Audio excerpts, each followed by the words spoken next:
Once we're in the shed, to keep her out of the cold, we have to make sure that the bedding is adequate. A lot of sheds would have a gravel floor, like this one here. There's a lot of stone and gravel. That is a very, very hard surface. And a cow sitting on a surface like this, even for as short as 3 or 4 hours, can have irreparable damage to the muscles of the hind leg or the nerves of the hind leg. So that's not satisfactory at all. So what we need to do is have a nice bedding area set aside undercover for our downer cows. So to make a pen out of a shed like this, what we want to do is have a nice soft bedding, but we need to restrict the cow in the area so she can't crawl off the bedding and end up back on the hard gravel surface again.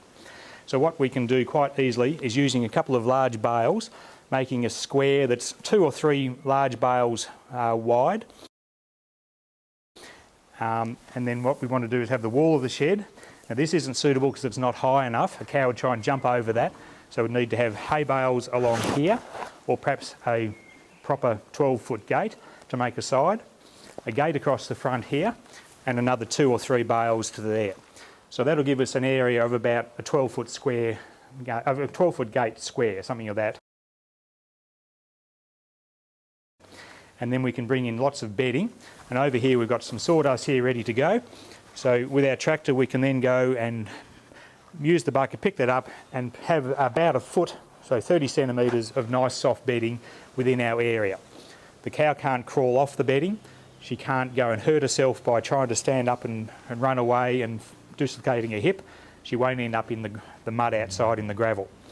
The other advantage of having it this size is that when you come to lift her with the clamp, you can reach over the gate, put the hip clamps on, stand her up in this confined area, and most cows then will be quite happy to stand without rushing over and then falling over because they're trying to get away.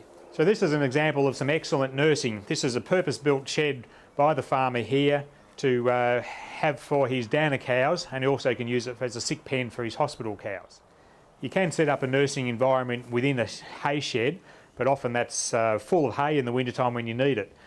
So this farmer went and built this shed specifically for it because the last couple of years he's had cows down with paralysis or milk fever out in the paddock. It's got so wet and cold the cows have died from exposure and he's lost them where they would have survived if they'd been protected. So from second-hand materials and a little bit of ingenuity, he set up a nice shed here.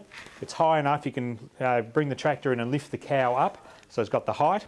It's got a nice surface here. It's got at least 30 or 40 centimetres of rice hulls and wood chips to give a nice surface.